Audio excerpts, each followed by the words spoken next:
Good funny Friday morning, everybody. James here with Goings Enterprises LLC on the square in downtown Girard, Kansas. Hope you had a great week and getting ready to kick off an awesome weekend.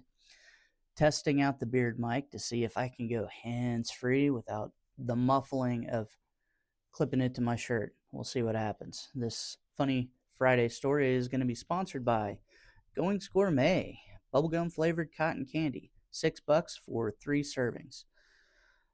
So let's get into this story. It goes back to when I was 12 or 13, an impressionable young man who decided he had a fascination with the fine art of bungee jumping.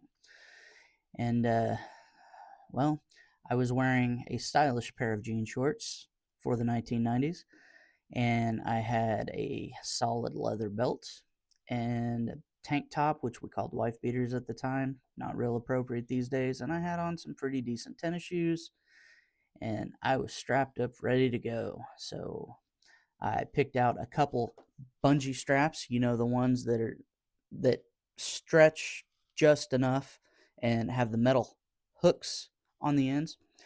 Climb up to the top beam of the garage in the back of my house, and I go to the back peak because, didn't necessarily want anybody to catch me doing what I was getting ready to do. And I anchored these on an eye bolt. I anchored the hooks of my bungee cords, and I put each bungee cord on either side of my belt, that leather belt that I was mentioning. And I was like, all right, I'm going to lower myself down and give this a test run feet first. So I got on my belly and I scoot back. I'm already feeling a little bit of tension, and I slip off of the peak of the roof, right? And I'm thinking, I'm going to stay basically like those baby jumper seats. I was wrong. The peak of the roof stuck out just far enough from the wall that I possumed. I flipped upside down and I am hanging.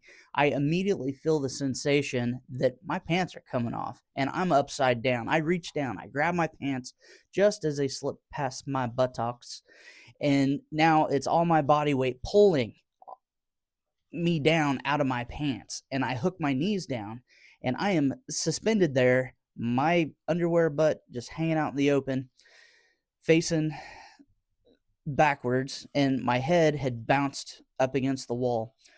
So I'm thinking, I have got to get myself out of this predicament. If I let go, I'm going to drop head first because I still have about 4 feet left to drop, and I can't flip myself up right.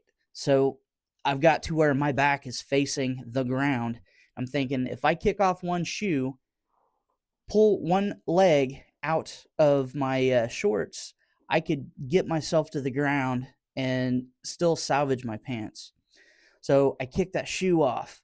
I slide my leg out, and that was a mistake because then I lost grip on the belt in this hand, and now I'm dangling one leg, just kicking around, trying to keep from spinning, and I'm holding on for dear life as these pants, I'm losing the battle as they slip past my knee, and then I lost my grip. I drop the final 3 feet onto the ground on my back.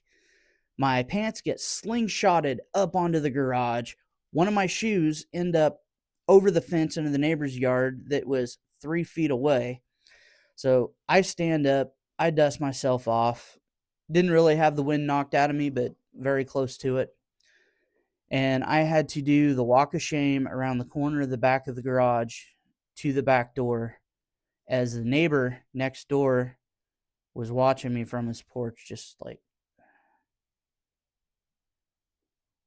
and well, we all do stupid, goofy things as a kid, right? So that's the funny story. Tell me some of yours in the comments. Love y'all. Take care of each other and be good to each other. Until next time. Bye.